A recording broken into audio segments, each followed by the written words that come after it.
first of all, thank you all to participate for this training.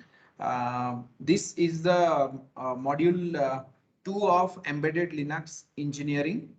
And then like couple of guys, I think they have individually registered for Linux porting module, basically, right? So this is overall 2 weeks plus, you can say. Another 1 week basically. So I will try my best to cover this in less than 15 days, right? So as of now, the schedule, if you say,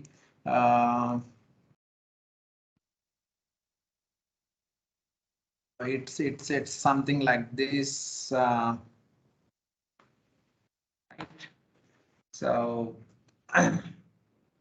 so this is the Linux porting module, part of our embedded Linux engineering, and this so Linux porting. So here it's module 4, but for the Linux embedded Linux engineering, the embedded Linux engineering starts from Linux internals, whereas embedded systems engineering starts from C and then microcontroller programming, then starting the Linux. So for embedded Linux engineering, basically, so the module 1 is Linux internals, where we would have learned how to utilize the OS concepts to make your C programs more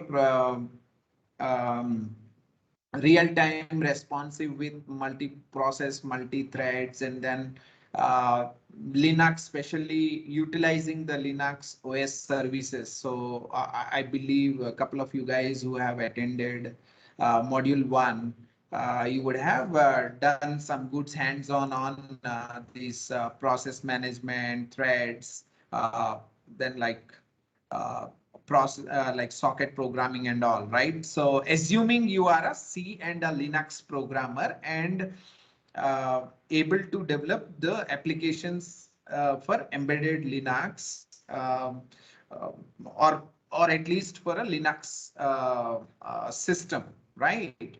Then the next thing is basically how to make those applications ported into a embedded platform, basically. So now when I say embedded platform, we will see different kind of hardware starting from a processor architecture, SOCs, and then boards, right? So now the first step to port your application is to port your operating system, or many times you get these ready operating system by the chip vendor or board vendor, or by your internal BSP team or the board team. So if you are from application team, you most of the time you would see that like you would get a board with ready Linux on it. So now when you say ready Linux on it, there would be a multiple components like bootloader, kernel, root file system, and then for all of these tool chain. So these are the basic modules in the Linux BSP part, where they might have customized for your customized board and then given to you guys, and you start porting your application or developing your application, right? So in module 2, assuming that like you are a good C programmer and then you also a Linux programmer, now you want to explore more the below layer, which is nothing but your bootloader, kernel, root file system, and to understand and trying to understand how to customize the embedded Linux for a given custom hardware, right? So this module with 3 weeks, say approximately 3 weeks, right? We will try to understand each of these concept and also do all sort of hands-ons. So we don't want to make it only a theory concepts, basically, right? So whatever we learn, again, we do it on a hands-on thing. So for which you might need the RuggedBoard with you guys, which we are offering for 50% discount. You can order it online. I think Vinoda ma'am would have told you. right? So these are the topics, and end of the day, like how to develop your whatever the application you might have, how to put it on the board. So end of the day, assume that you have some application, you want to build a custom board, and then build all the components, customize all the components for this board, and then put your application. End of the day, business logic is what has to be delivered to the customer. So we will end up with that. So to be precisely, so you will be the modules which more on a high level modules which you will be taught is basically some sort of hardware introduction with tool chain is the first module, you can say. Bootloader is the second module. Third is the kernel. Fourth is the root file system. And fifth is your application development. So these are the high level 5 basic modules we will cover under this eLinux porting training in this 3 weeks. Okay. Now coming to the day one, so we plan these topics. So a quick introduction to embedded system, followed by processors, basics of process, and then we will little bit look into the board details, then followed by the boot process, and to do some the practicals. It's more to prepare our systems for the development for tomorrow's class, basically. So today is more on the concepts and the theory part, not much on the practicals, but from tomorrow onwards, so we need to make our PCs ready. So that could be the last topic of today, right?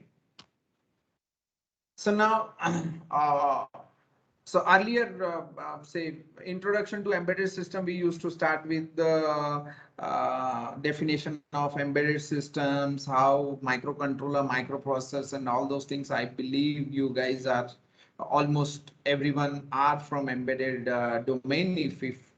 If any guys are from embedded domain, please put on the chat so that I at least understand my crowd. So I hope everyone is from embedded domain, right? Okay. Now let's try to understand how this embedded domain is growing, right? So how the evaluation of embedded systems are happening.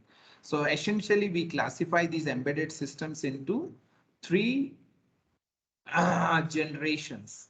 So the first generation, I would say system 1.0, which is more with MCUs, where you have a very specific task to do, and then you the hardware which is designed is a very low cost, most of the time also low power, basically, right? And then which executes a very specific task. So for example, you can see the health band plus watch, you say, right? So what it does is basically along with the watch, it have a biosensor, which could be mostly a pulse oximeter plus temperature sensor, which will be reading your heart rate plus body temperature. And then optionally you can send it to the cloud through your mobile app, or the things you can locally display on this device, and then also accumulate the data on your mobile and generate some graphs, right? But essentially this device might have some microcontroller. Most of the time you can say, as on today, Cortex M4 most in the production, and with a BLE communication, right? So the similar examples, basically you can type in the chat what you can correlate to system 1.0. So for me, if you ask, like say, I will start with my electronic toothbrush, where a small microcontroller is responsible to drive the motor and also to monitor the battery charging, what is available. and then some LED indications. So this could be the one of the system 1.0 system product. So please type in the chat what could be the other embedded system 1.0 products which comes into your mind. So for example, your legacy landline phones where you have now this some sort of displays, and then like can you guys have access of the chat? Embedded system 1.0. Can I say my washing machine? Can I say remote?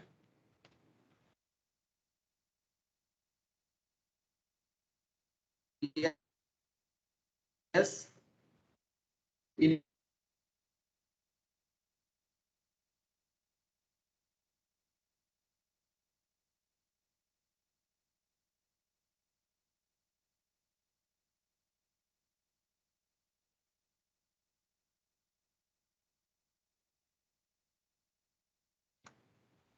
or slave devices, IO devices,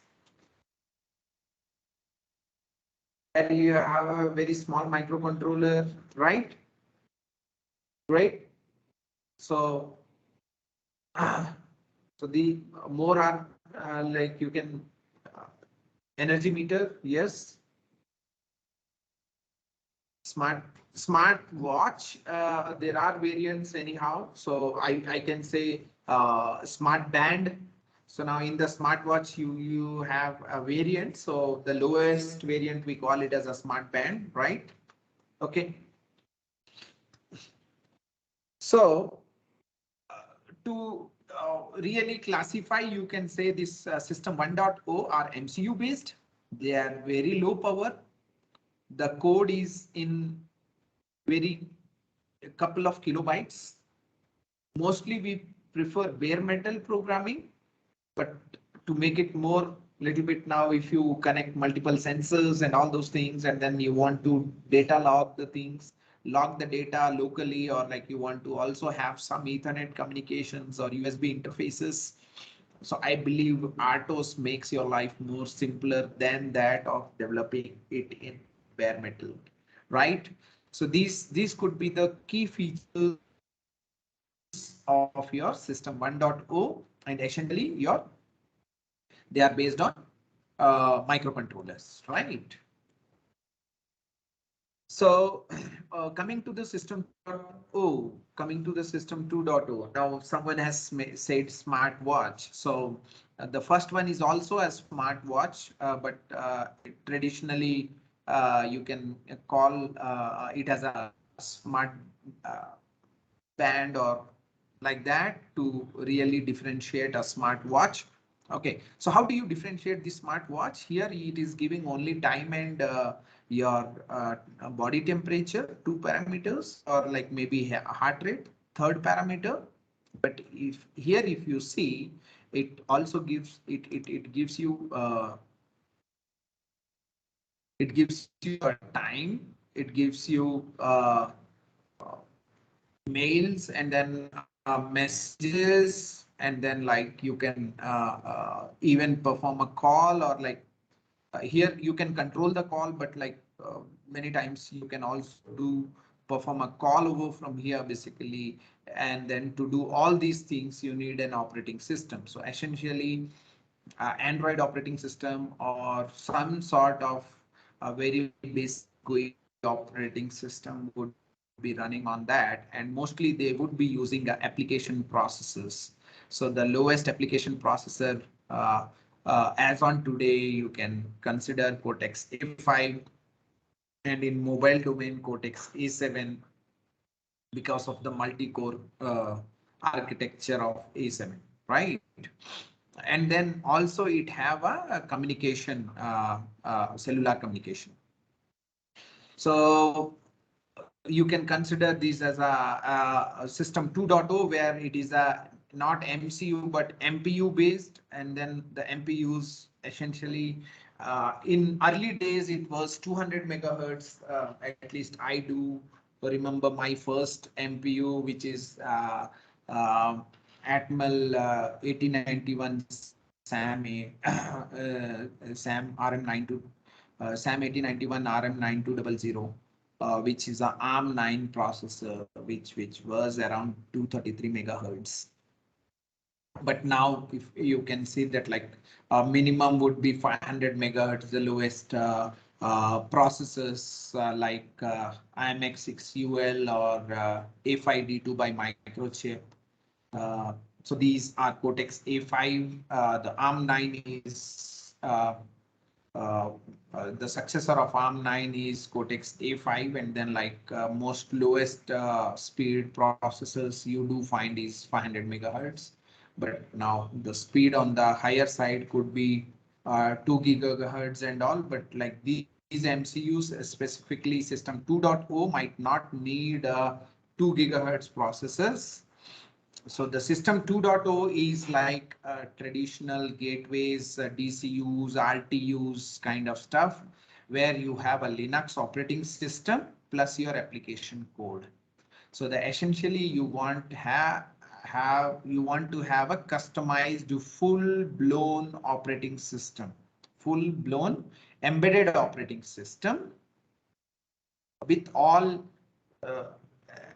advantages of advantages of operating system. So when I say advantages of operating system, what all components comes into your mind?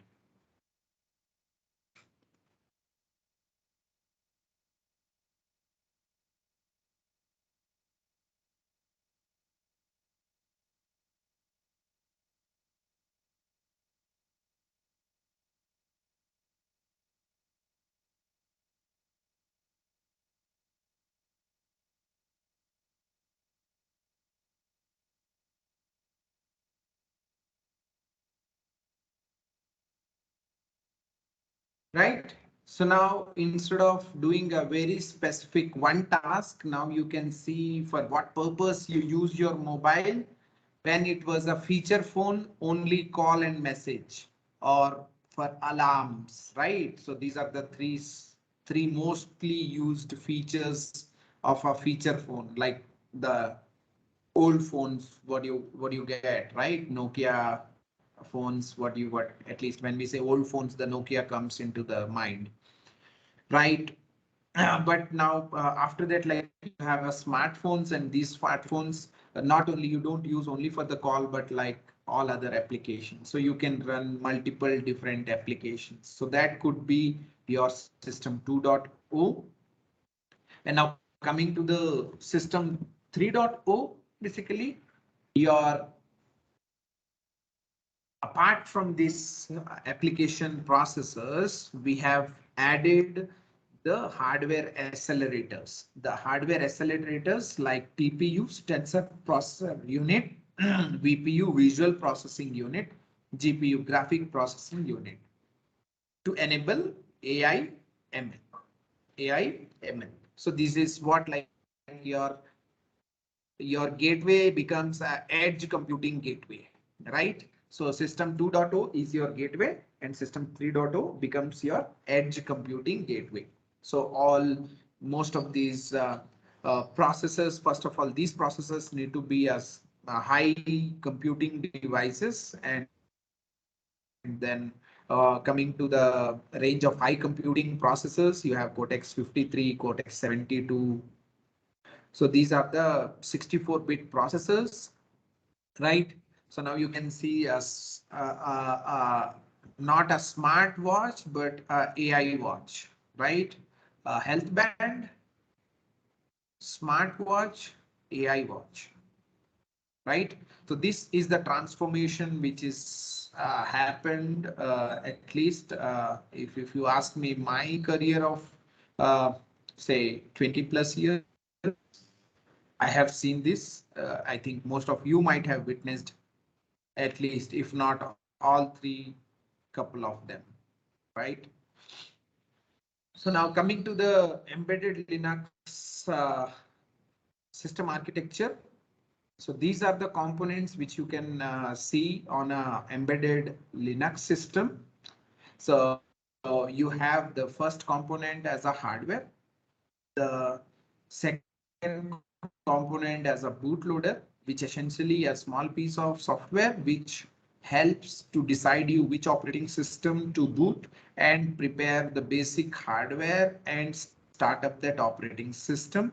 And the main functionality is also to upgrade this system. So when you say system, it starts from here, Linux, because it is an operating system which caters all your application needs, right? Basically. So now your essential system is your application, the stack layer, and then the kernel, and which would have your drivers. And also from an embedded perspective, if you see, always you see you want to access some hardware for which you need a drivers which are part of Linux kernel.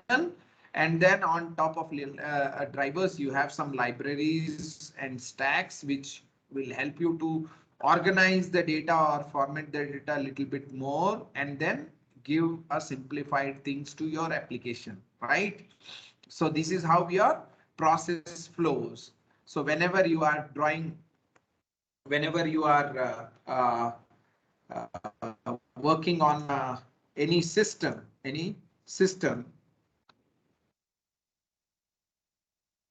so the way you develop, your the way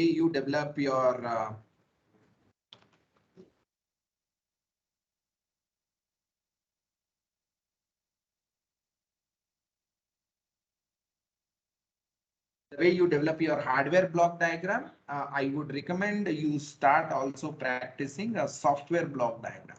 So when I want to develop a software block diagram, so first you will keep the lowest layer, the lowest layer as your hardwares.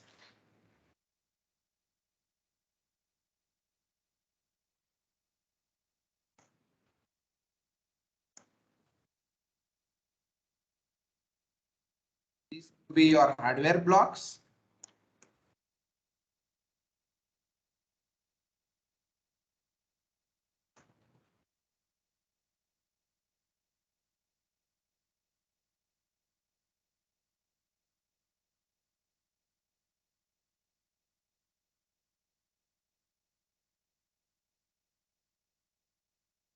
Right?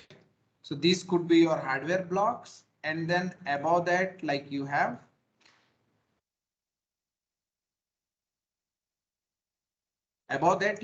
the kernel, which will have your device drivers. So here you have to put your device drivers.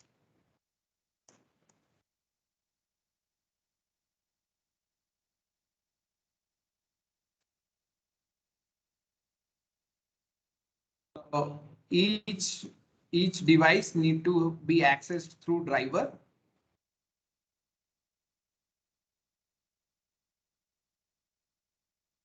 And then you have above stack.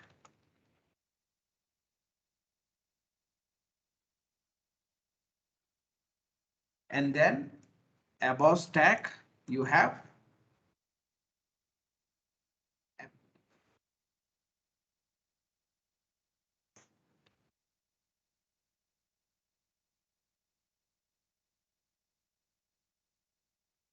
please try to follow this block diagram as you follow your hardware block diagram, right? When you customize. So here it helps you to understand what software component required in each of this layer to enable or to access your hardware. So when you are customizing your single board computer, you call with these some peripherals, and for these peripherals, you want to access them through some driver, and about this driver, you might have some stacks to access these guys, or you can have a pure software stacks. Right. So when I say soft stack, like it could be your web server, it could be your MQTT client or MQTT broker, it could be your light SQL, or it could be your web server, right? So these are the things which comes as a layer of stacks. The to be more simplified, you can say whatever the header files you include and APIs you call from the libraries. So those libraries are part of your stack, right? So this is what will be part of your stack. And then the drivers will be part of your Linux kernel. And then finally you develop an application, right? So these all things, so the stack and applications, all these things comes under root file system. And then your drivers will be part of Linux kernel. So these from bootloader, kernel, and the stack and the application, all these are C or like any some language source codes, which you want to convert them into binary. So you need a tool chain. So these are the blocks, essential blocks of your embedded Linux system. So the embedded Linux system blocks are: first is your hardware, second is your bootloader, third is your kernel, fourth is your root file system, and to manage all, to customize these all, you need a tool chain. So four software blocks, right? Bootloader, kernel, root file system, and tool chain. These are the softwares, and then your hardware. So this comprises your embedded Linux system. Now let's start. Let's start getting into the hardware details, basically, right? So when the first thing to port any software component. So what is porting? So the porting is nothing but customizing a given software to fit on a given hardware. So you are going to make some changes in your codes so that it can be executed on a given hardware. So you make some changes. And now when you want to make any change, you have to first understand your hardware, because you are changing the code because the hardware has changed, right? So now the first step is to precisely know your hardware. Okay, and now when I start my hardware, the first component starts with your architecture. So when I say architecture, it is your actually the instruction sets which has been defined, and the hardware blocks which helps to execute the instruction sets in an efficient way. So we define the architecture defines the instruction sets, and then the hardware blocks. So what could be the hardware blocks? It could be your general purpose register. It could be your bus interface unit. It could be your timing and control unit, right? It could be your uh, like pipelinings, basically. It could be. So these are the additional hardwares which helps the instruction set to execute. So instruction set is ALU. Now recall the block diagram of 8051 of your college days, basically, right? So you on the left side, first you used to draw ALU, arithmetic and logical unit. Then beside it, you used to draw a general purpose register bank. And then next below that, you used to draw a small timing and control unit. And then you used to connect all these guys with some line, and you used to call it as a bus interface unit.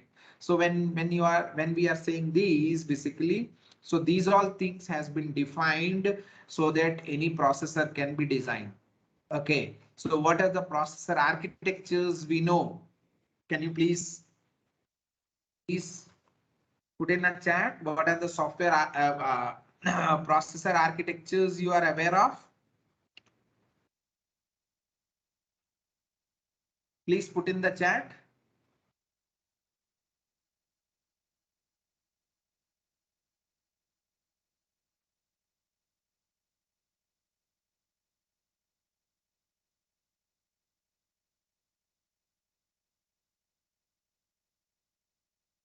Okay, so I can't wait for more time. So I have at least typed what the architectures I have worked. x86, ARM, RISC-V. Then in microcontrollers, you have different architectures like PIC, have their own architecture. Renesas have their own architecture. Renesas RG, I believe, basically. right? So, but essentially for a processor side, if you see x86 ARM, and now the latest one is RISC-V. So this section of the RISC-V is open source. So that's why RISC now becoming is the open architecture of a processor basically. Now using this open architecture, so multiple companies are now developing their own processor, which is nothing but your core, nothing but your core. So these are like your specifications, right? These are like your standards, or this is like your IEEE paper in which how to do is defined. But taking those instructions, you are now writing those instruction sets, implementing this instruction sets as a ALU by a VHDL or Verilog codes. Now modern languages, there are many hardware definition languages are there where you might it will be much more easier to develop those digital blocks, right? So digital electronics, if you recall, that's the part of this. So what we do, we implement these processor instruction sets and all. So this is how the processor core is achieved. So this, once this you take the processor, still it do not have any interfaces which we normally expect as an embedded engineer. So when you add those interfaces like GPIO controller, I2C controller, SPI controller, right, USB controller or Ethernet controller, these peripherals. So why I'm saying controller, you are getting a peripherals out of it, right? So these all peripherals, when you add, it becomes a SOC, system on chip, system on chip, basically. So which the processor is added with these all peripherals.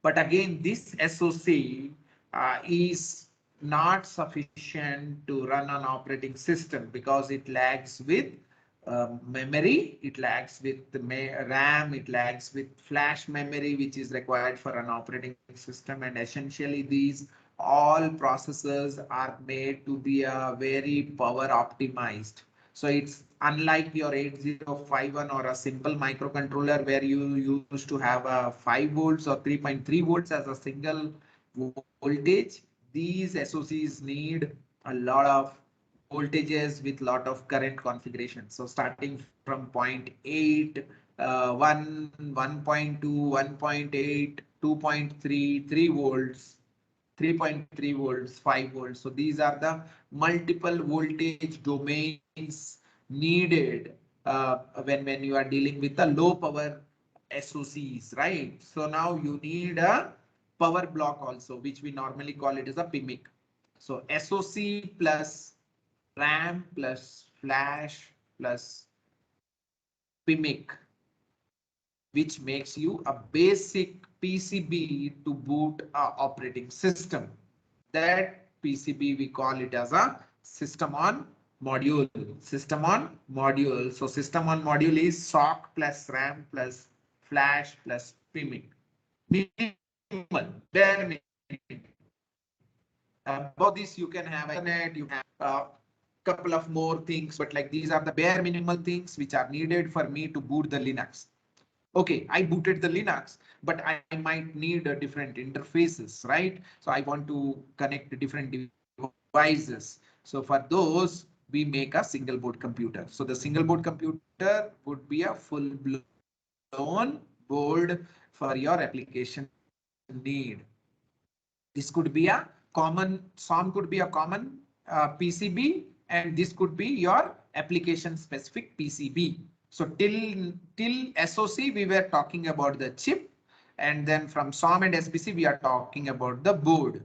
And these boards, when they have a appropriate software and housing, you get your product. You get your product basically. So SBC plus software plus mechanical makes your product.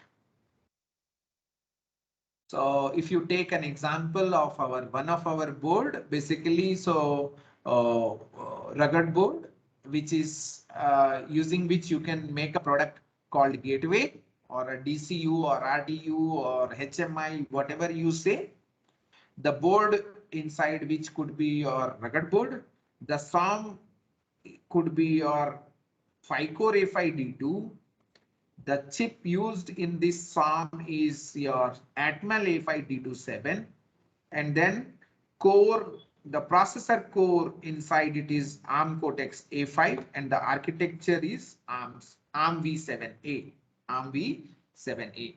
So these are the things, the list of architectures, ARM architectures basically. So there was a beautiful slide. It's not here. I will try to add it and share it to you guys, right? And after that you have a different cores.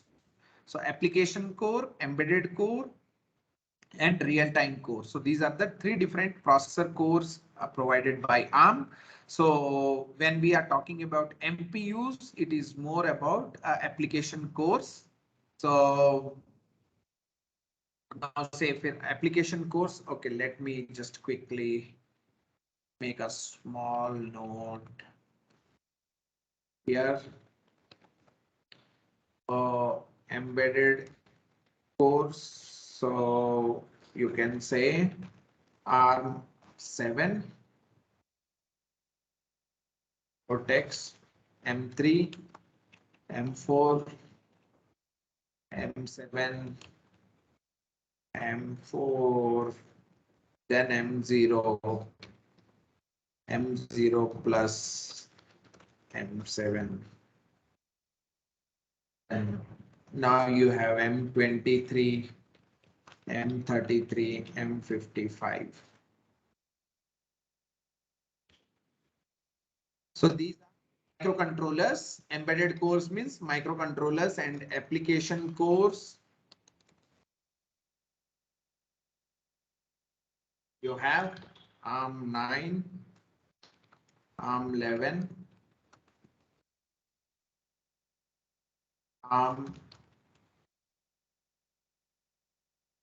Cortex 8, then A5, ARM Cortex A9, then A7, then A15, then A17. Then you have a 64-bit variants, which is ARM Cortex. The low power one is A35, then A72. Now you have A55 also.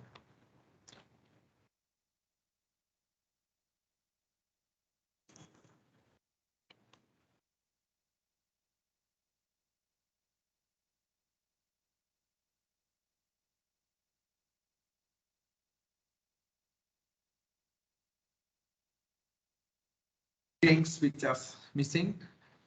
So one thing you have to note is basically ARM9. ARM9 was a traditional classic ARM processor, followed by ARM Cortex A8 successor, and then it has been, this Cortex A8 has been the first application processor for your smartphones, and then these smartphones used to be little bit costly, right? And then they have stripped down, and then to make it little bit more low cost, the stripped down version of A8 can be considered as A5. So this is the A5 processor which is used in our rugged board basically. And then you have ARM11, which is a multi-core architecture. So these all are single core architectures. ARM9, ARM Cortex 8 and ARM Cortex A5. These all are single core architectures. So coming to the multi-core architecture ARM11, this was the first microprocessor for which Android has been built, right? And then ARM Cortex A9 was the successor of ARM11. A7 was the stripped down version of A9. Right now you can see a lot of low cost devices which have Cortex A7 as a processor, right? And then you have Cortex A15 and Cortex A17. So these all are 32-bit architecture. Coming to the 64-bit architecture, you have Cortex A53, 3572, A55, and I think few more has been added, I believe, basically. So these are a few processors now, and then after that you have a real-time Cortex R4, R5, R7. So these are more precise, like say, like you want to use for automotive or medical or space. So these are the cores. So now the beauty is you are getting now single SOCs which have these multiple cores. So for example, AM6, you can see it will have multiple cores in it basically.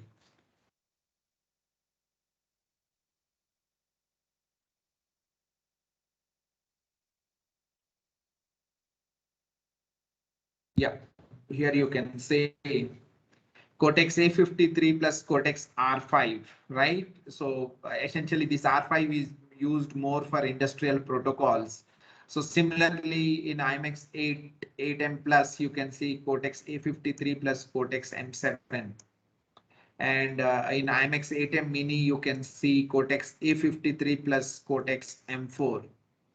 So you can run Linux as well as a small RTOS parallelly on these two processors within the same SOC. This is the SOC. This is the SOC. This is the RAM. This is the flash, right? So you have a PMIC and Ethernet, and this is the NOR flash basically. So this is the SOM which it looks like. So you can see Cortex AM57, which have not only the microcontrollers, but also it have Cortex A15, M4, and DSP. So likewise, now there are multiple chips, many chips in the market where they have multi-core architecture. So they have, it's not only multi-core, it is a heterogeneous core. So that means the different types of cores, where in which in one core you can run Linux, and another core you can run real-time operating system. Right? Okay. So these are the application, the processor, the cores. When I say core, this is a processor. The cores, core types means processor types. So which processor, right? So these are the types of processors, and then using this processor, you get a SOC. You get a SOC, and then using that SOC, we build a SOM and SBC. So these are few examples of SOCs, at least which I know. These are limited to my knowledge, right? And most of the SOCs I have worked on, basically, right? So the SOC vendors, and then like the SOCs, what you can say, right? Okay. Couple of boards, Linux boards. This slide will be provided to you. So I'm just not. Then we, as a FITech, we have the boards using our SOMs. So we are a system on module manufacturers. So we expect our customers to build their own single board computers, right? So that's how we build a custom Linux. And then in this training, we are trying to teach you how to customize the Linux for your own boards, basically. But we have a couple of standard boards which can be used for development and low quantity prototyping, basically. Now, coming to the third topic of the day, uh, basically your RuggedBoard, right? So the Linux porting for this 3 weeks training, we are using our RuggedBoard, which is a spin-off of FITech SOM, and then like we wanted to have a full open source industrial grade single board computer. So this what like in 2019 we decided, and then we developed this community hardware, but industrial variant, so that like this can be quickly used for industrial IoT and any other applications. So this board would be a perfect match for the beginners of embedded Linux.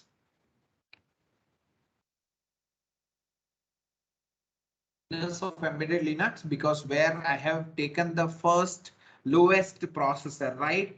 So we have seen that like Cortex A5 is the first lowest. So in MPU, if you want to see which is the smallest processor, Cortex A5 is the smallest processor we have taken. So you can consider equivalent to ARM9. So this is the clone of successor of ARM9 basically. Okay.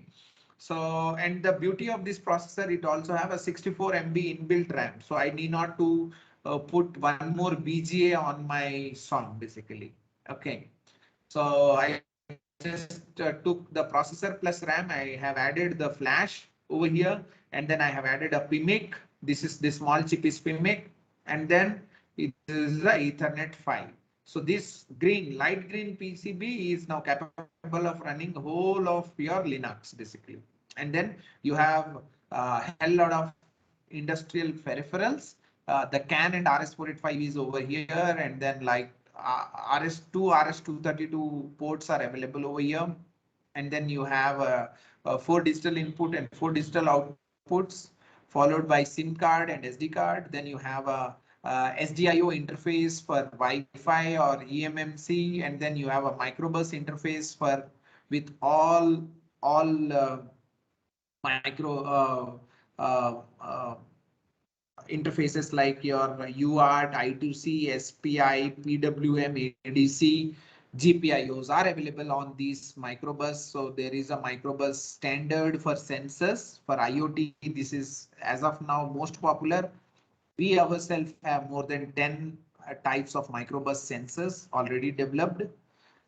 So you can quickly connect them and validate for any quick prototyping or small pilot testing of your product design you can really use. And then we have pulled out the left GPIO signals or whatever the interface signals we have pulled out on this expansion. So you have a LCD, but like for A5D2, we don't recommend LCD signals as it is limited. But there are higher memory processor variants available after that, which you can use the LCD interface. So the board is equipped with FTDI chip, which converts directly your UART 0 to USB. So this pin can be plugged in, and then like you can use it for debug console as well as this. So Ethernet and USB. So, and then backside of the board, you have a MPCI connector where you have a USB interface, which can be used for 4G and all. So we will go through the schematic of this. It is an open source and it is an open initiative. This is the first Swadeshi single board computer developed by our team.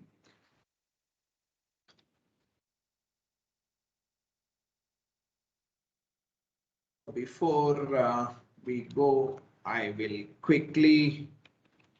So you have to go to the community.ruggedboard.com, and then you have to go to the developer.ruggedboard.com. Also, you can go.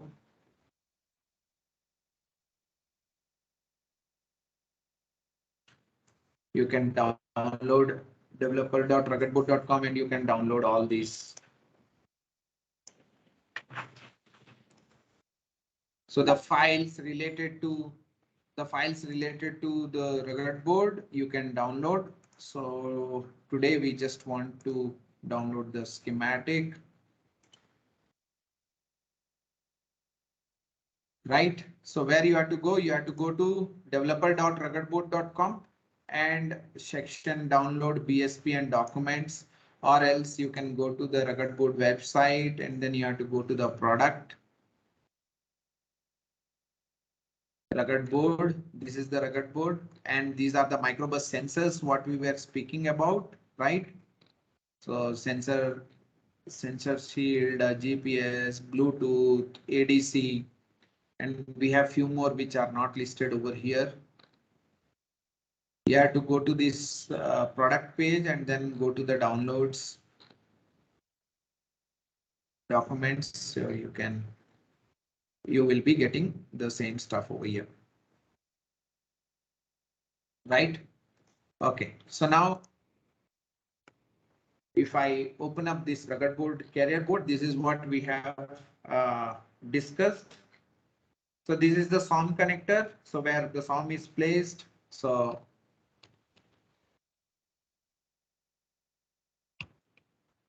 is the SOM. Then we have couple of this what we have a boot switch. The boot switch is placed somewhere here on the board so that like you can select the SD card boot mode or NOR boot mode. So what else here? Nothing. Now coming to this page, you have a power section. So the RuggedBoard can be powered using DC power supply or using a micro USB. So this is the micro USB. Which is connected actually to the debug ports through FTDI. So this goes to the FTDI chip, or else you can connect to the DC power supply basically. And then we have a switching regulator which takes your 5 volts and generate 3.3 volts for the peripherals. So most of the other peripherals uses 3.3. So we are using two separate channels. One is for the SOM and one is for other peripherals. So here you can see we have couple of user LEDs. So you might use these things in your practicals when you want to test those peripherals. So you have a reset switch and then you have a user switch, right? So then we have a battery, RTC battery also. So here, if you see this white connector is the RTC battery.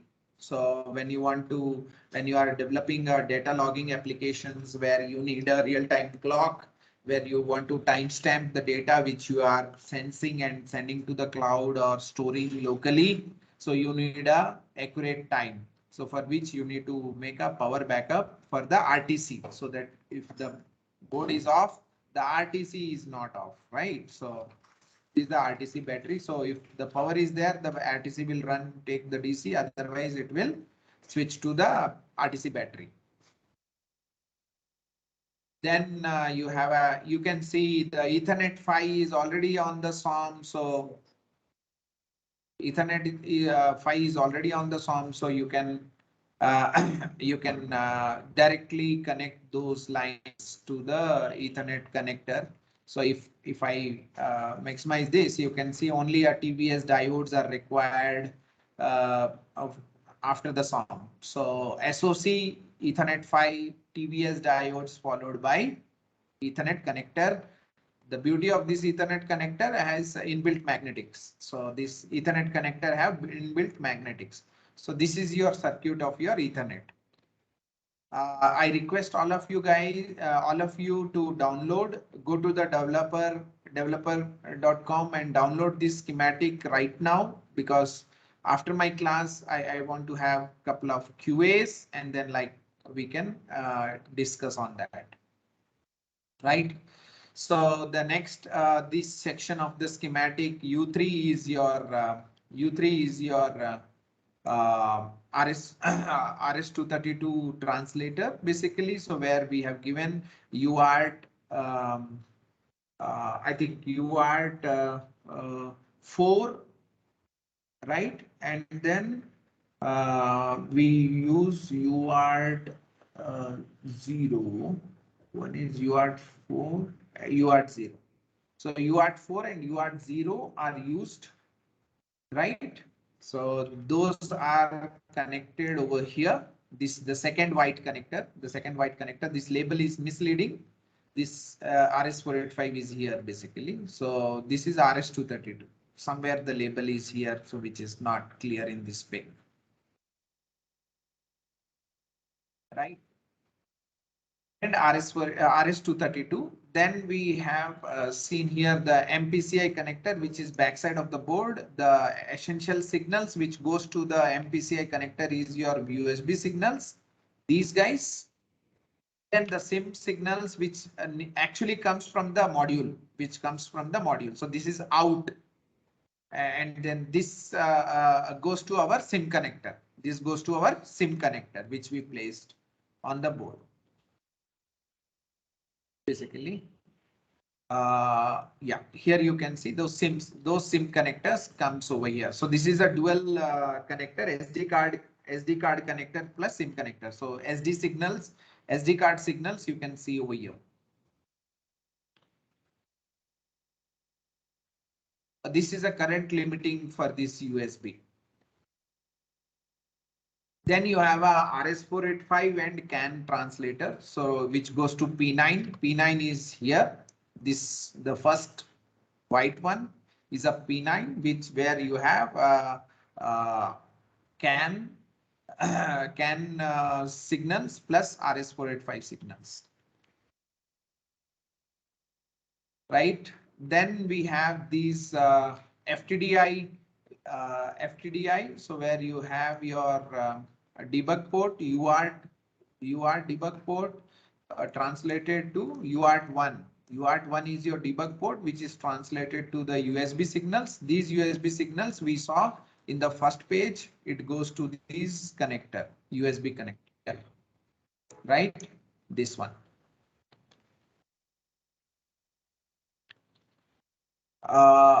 So once these are done, like, so you have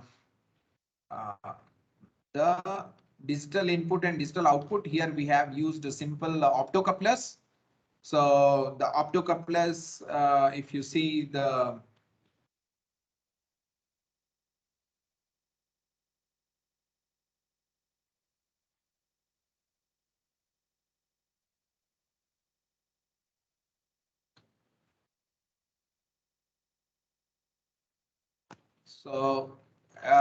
the optocoupler which we use is TLP 2934. 4 is for a quad channel, right? So 4 digital inputs and 4 digital outputs. What we simply use is basically we connect the GPIO to the anode of the LED, and then like this is grounded. So whenever you make high, so this LED glows, and then whatever you connect it to the collector, and then you can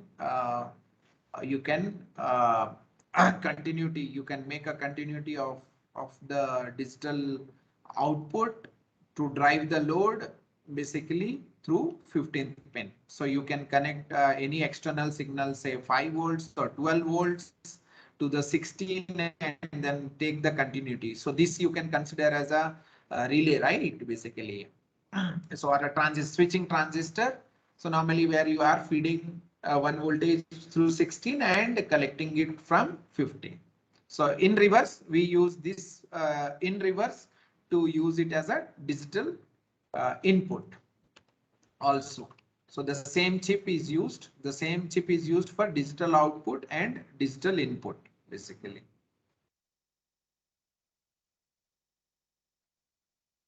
So that a USB port. So there are 2 USB host ports are there, but one is muxed with MPCI connector. So this is the switch bit mux basically, which where we one port goes to the MPCI for 4G, or else you can use it on the host port basically. So not both the ports are available. So one port goes to the MPCI, but some people who are not using 4G module can enable this mux to route the signals. By default, the signals are routed to MPCI, but you can route the signals to USB host port. So then you have two USB host ports available on RuggedBoard. This is a dual USB port connector. right? So then this is a microbus connector. As I told, this microbus connector have all your analog reset. This is your SPI. Then I2C, UART, interrupt, PWM. So this is a beautiful standard for the sensors, at least. Basically, you might have seen. Um, I have shown you. So you can connect these kind of small add-on boards and then like quickly validate and test the new features basically. Especially most of your embedded interfaces are available, right? And then we have the Wi-Fi on board using SDIO interface basically.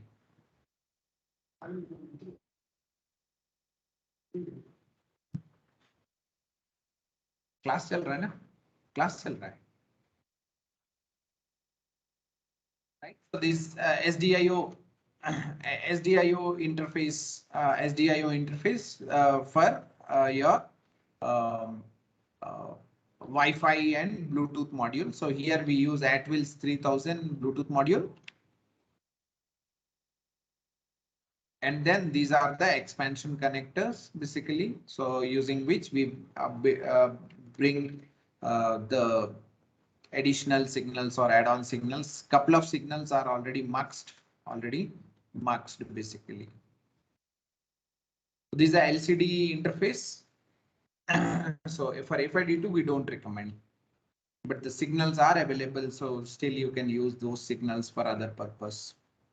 So that's what the hardware details more about. So I would request after this class you can go, or during this time also you can go through that, and then because whatever the Linux porting or you are doing with respect to this board. So first you have to understand this. So similar way you can also always you have to look for the specific hardware details. The Linux porting, when you say porting, the first step is basically know your hardware to customize your software for that hardware, basically, right? So, any queries on this, or should I continue for the last topic, basically?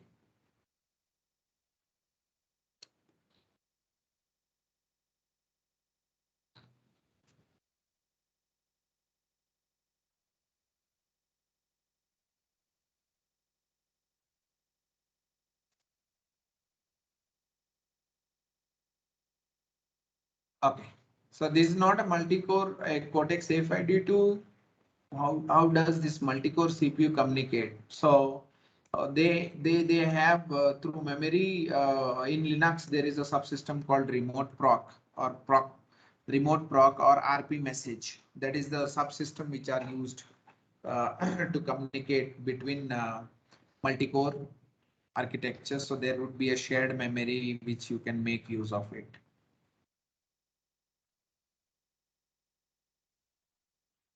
Okay. So let me finish the last topic basically. So the boot process. So when you really want to boot the Linux on a PC basically, so normally what you do, you power on with some power button, and then like you have the first software which get executed is your BIOS, a basic input output system, which is a small firmware sitting on your A square P ROM of your motherboard basically. So that have two functions. One is power on self test. This is less significant these days, but like in early days, most of the additional peripherals used to be connected with PCI connectors, ISA slots, ISA slots and all basically. So those are add-on cards. So your graphic is add-on card, your network is add-on card, your audio is add-on card. That was the architecture which earlier it used to be. So for that, it is very much very much possibility is there that like there could be a mechanical issue and loose connections. So for which you used to run the post power on self test. So when you power on, you send some signals to all these peripherals connected and expect some acknowledgement. If not, you will uh, say that like you are not ready for the boot. So that's what the beep sounds of most of the old PCs you would be listening. If post is successful, it goes to the next function called bootstrap loader, which is actually a small program which is responsible to locate and identify the first executable binary from your secondary storage, your primary storage device, basically, right? So whatever the boot device. So if traditionally it used to be a hard disk.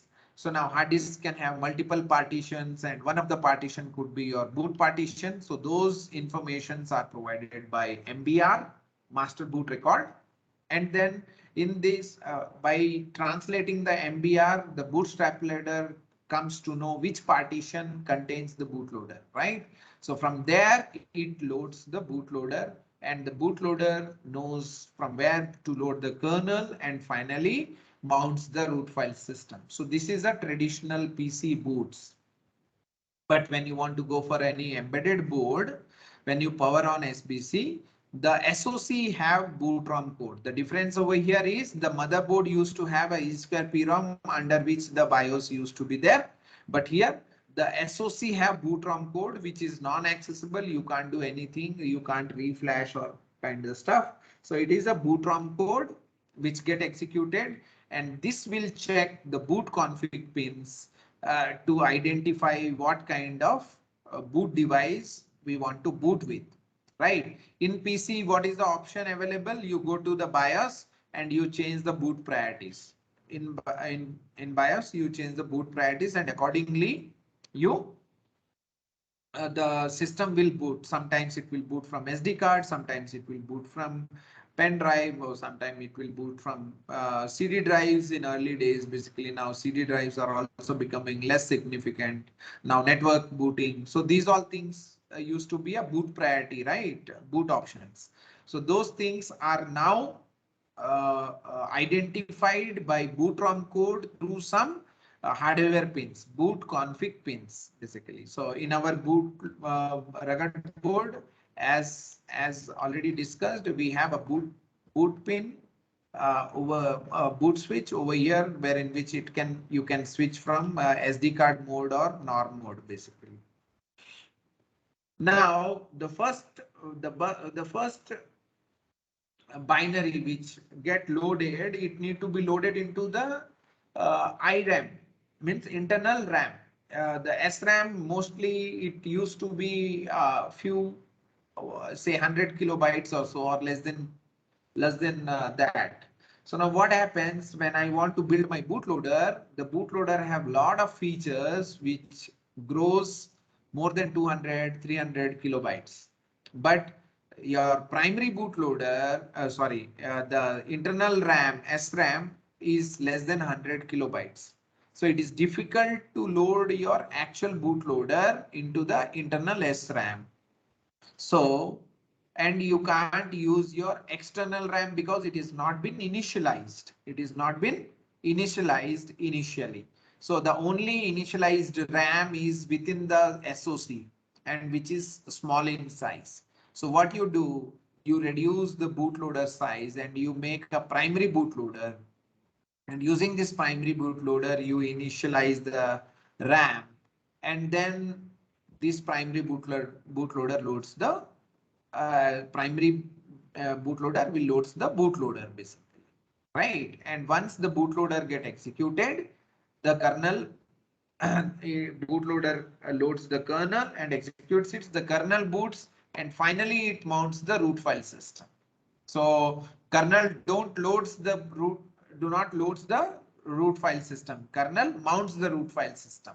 So we will discuss that topic of mounting and root file systems in in some of the class, right? And then this root file system would have your init program, which will follow your RC scripts. Under your ETC, you write lot of services, right? Network services and all those things. So after boot, what all services need to be started?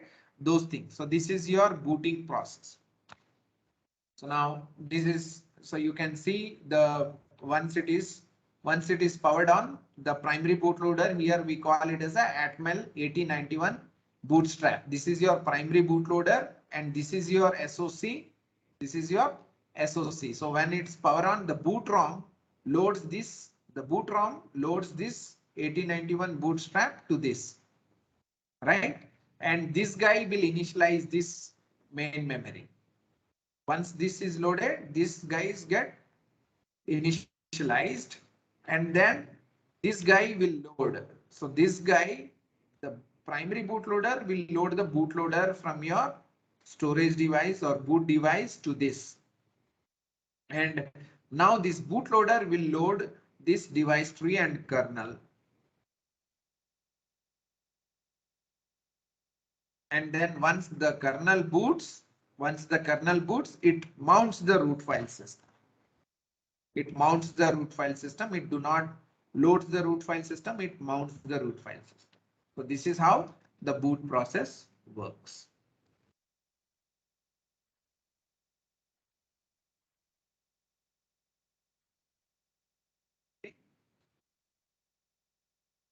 So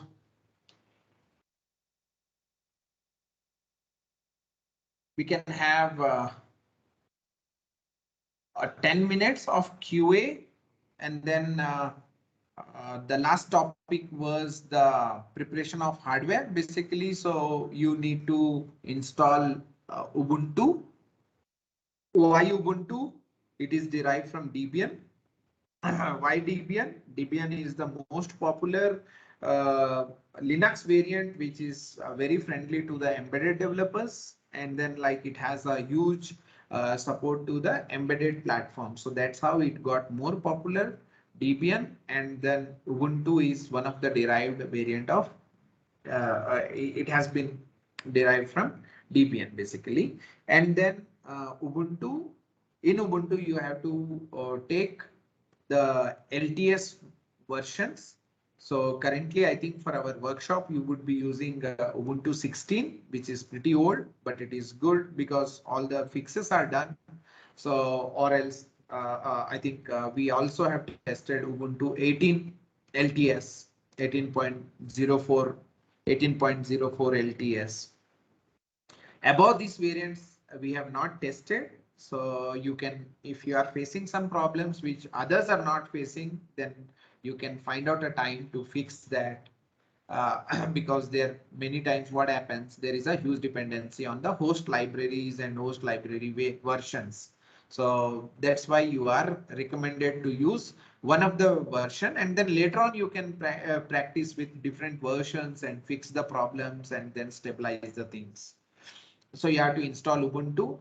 Then all the required additional packages are packed in eLinux, one of the script basically. So where you have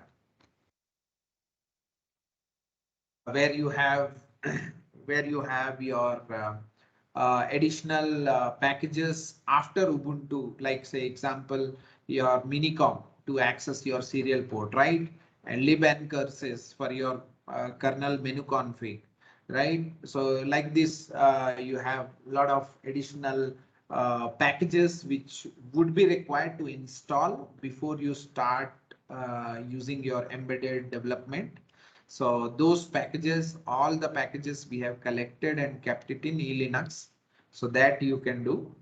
So tomorrow, tonight or tomorrow, you can follow. We can provide you the guide, and then you keep ready the systems for tomorrow. If you need some support, our team will be supporting you for installation and solving those issues.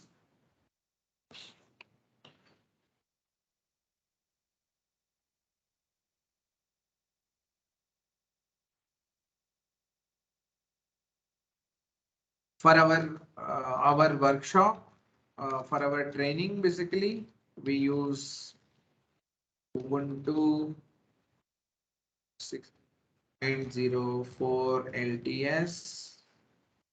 You can also use Ubuntu 18.04 LTS. Hope you understand the meaning of LTS, long-term support. So normally open source softwares which are released very frequently, when you ask for support for any old version, they might say that like this is fixed in the new version. But when it comes to the LTS, they take a responsibility to fix in the same version. So that's why you need to always choose a long-term supported version.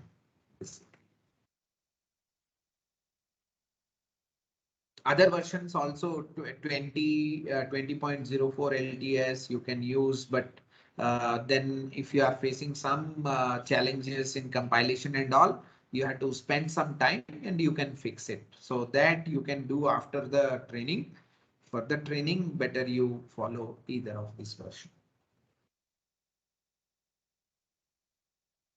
So here I stops for the queries. We can spend time for the queries, and then like we can wrap up the first day a little bit early. It's supposed to be 2 hours, but like today there is no practical sessions. So what is the major difference between primary bootloader and secondary bootloader? Why do, first of all, you should understand why do we need a primary bootloader? Ramesh ji, why do we need a primary bootloader? Can you type, or like you can open up a mic and then now we can talk, I believe. Raghunath sir, you can yeah, muted. Ramesh ji, you can unmute. Yeah. Yes, sir. Primary bootloader is given by the vendor, so it will initialize that on-chip peripherals like stack, heap No, no, section. no. Why do we need a primary bootloader? Primary bootloader Uh, is responsible to initialize the external static RAM, which No, is why primary bootloader coming into the picture? The reason why primary bootloader, Primary is why the not console. bootloader? First of all, why do we need a primary bootloader? Why not the bootloader directly? the bootloader Memory is is the having the larger in size, which we cannot accommodate in the bootloader RAM, itself. internal RAM, right? So Yeah. once you power on your system, the main memory, the DDR which you connected to the SOC is external to the SOC, which might SOC, not have so been initialized. So you can't load the bootloader complete into bootloader program into the your RAM. external boot prime memory, right? So you need to then what is the go? You need someone who has to initialize this external memory, and that is the whole and sole purpose of primary bootloader. So now you can write it. The most easy way is take the bootloader, pull out everything, keep only RAM initialization, and write a small RAM, and then flash initialization, and then serial port initialization, and then write a small logic to load the uh, bootloader to the main memory. So this is what your primary bootloader. That's it. Okay, sir. Thank you. Ramesh, so it could be a smallest version of your bootloader, you can say. Yeah. Okay, sir. Will initialize only RAM or serial port, only the two components or any other things? The main purpose is to initialize the RAM so that the bootloader can be loaded. That's the Loaded and main purpose. executed from there. And then anyhow you have to read the bootloader from NAND or NOR or some device, so you have to initialize that, and then you also have to obviously clock is the startup code. When you want to run any code on your processor, first you have to, that is a part of your startup code. Yeah. Okay. So the primary intention of the main intention of the primary bootloader is to initialize the main memory and load the bootloader. And then there are some platforms where you don't have these primary bootloader. So like PowerPC architecture and then IMX platforms, they have something called DCD. Instead of primary bootloader, you have DCD.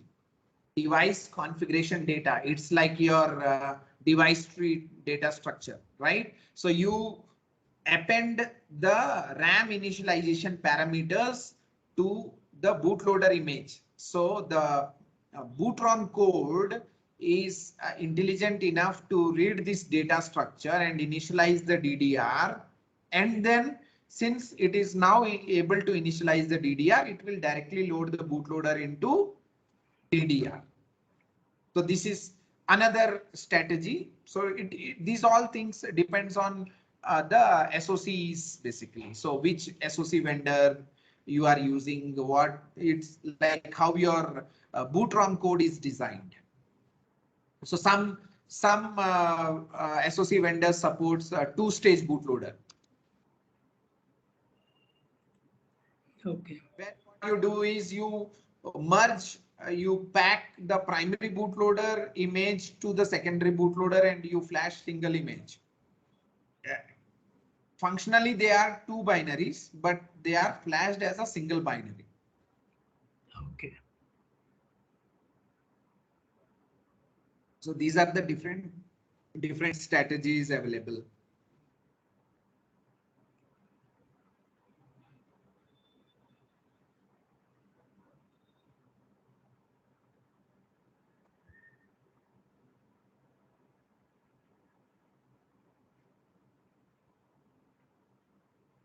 Any more queries? So we will pass you a small quiz on today's topics. End of the day. So please try to attempt those. Can you share the slide deck, sir, whatever you presented now? So when Yes, sir. Yes, sir. It's only for the reference. Whenever we are free, just we can see that, recall. So it'll be easy for us to. Drive will be shared from where you will be able to access all this. Okay.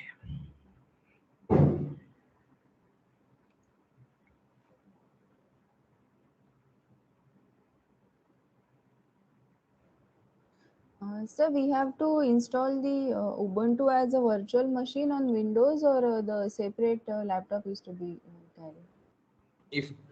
If I am a developer, then I would prefer independent installation. Linux machine. Okay. Okay. Okay. So that will help me to save some times which we normally face through virtual machines for Right. shifting of the ports. Many times what happen, you connect USB or serial ports and all. That's the only reason. Otherwise, you can very well use virtual machine. Okay. Preferred is clean installation, independent installation. Yes. Yes, Abhinavji, dual boot is a clean installation. That is what preferred. I would not say to bring in Linux, you have to remove Windows. Just make sure you have freed one of the partition, move all the data. If you have a Windows PC, first of all, check if you have multiple partitions. If you don't have multiple partitions, you have to create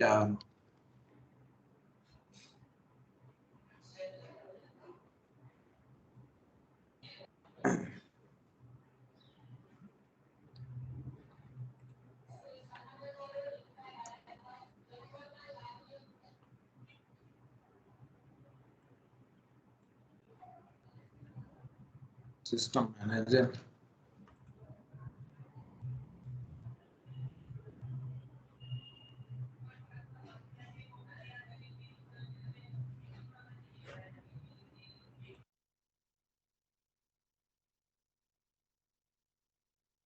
So first you have to check whether you have partitions or not. If you don't have partitions, what you can do is you can resize the existing partition.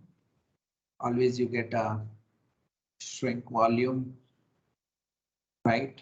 So you can resize, make sure you don't lose the data. So first you check how much data you have and then make sure you resize at least double the data of the size what you have so that you can create Once you resize, you will get a empty space, something like this. Here it is 15 MB unallocated space is there on my PC.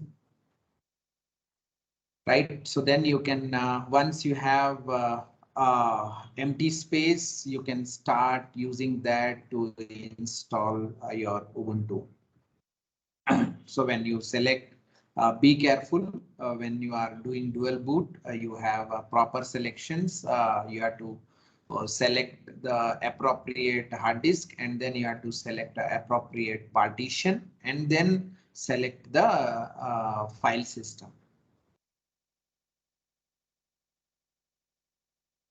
So our guys will be, if it is the first time for you to install, go through some tutorials. Still you are not confident, please fall back on our team. We will be helping you guys. Sir, and you will be providing the packages, right? Yeah, eLinux PKG1 script will be there that you have to execute. Okay. 200 GB, yeah.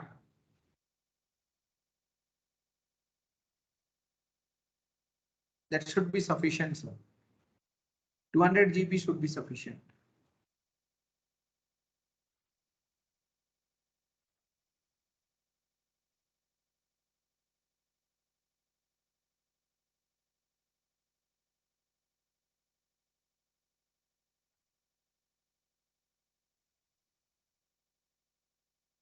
So should we wrap up for today? Yes, sir. Thanks a lot. I think recapitulating with the previous session, whatever we, Gopal sir. Yeah, thank you guys. Yeah. Thank you all. So tomorrow, so please try to keep your systems ready. And then if the people, any of you guys are new to Linux, maybe you can practice couple of Linux commands because that's not what we covered. We expect you are at least Linux shell command users basically. That would be the prerequisites for our future classes. The takeaway for today, or like the assignments for today, is please download the schematic of the RuggedBoard, developer.ruggedboard.com. You have access, everyone would have access basically. So go to the developer.ruggedboard.com, click on download BSP and documents, and then download the data from here. So keep these design files with you so that you have the things available with you, right? The hardware manual and all those things. Is there any list of shell commands we need to revise or something like that? Yeah, so Any basic cheat shell sheet? commands, or like maybe you can, yeah, so no, not much. You just have to be good familiar with directory commands and some file handling commands, Okay. Okay, fine. and some networking commands. So very basic tutorial. Okay. Okay.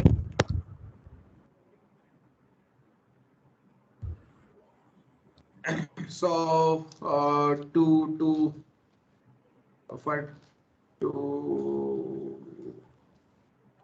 I write homework, like we are very big guys to really say homework, but still I prefer to say homework. So please get the RB documents. Uh, please read schematic, because RB. Get ready your host PC setup with Ubuntu.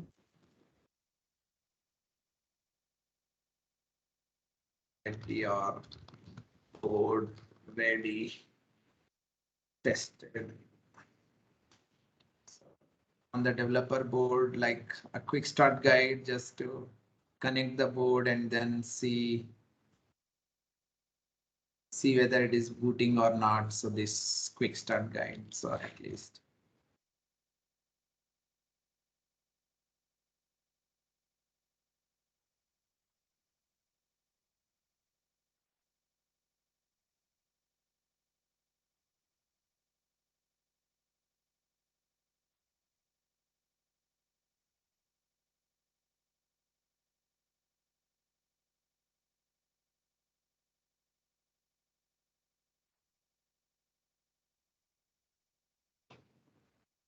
Thank you all.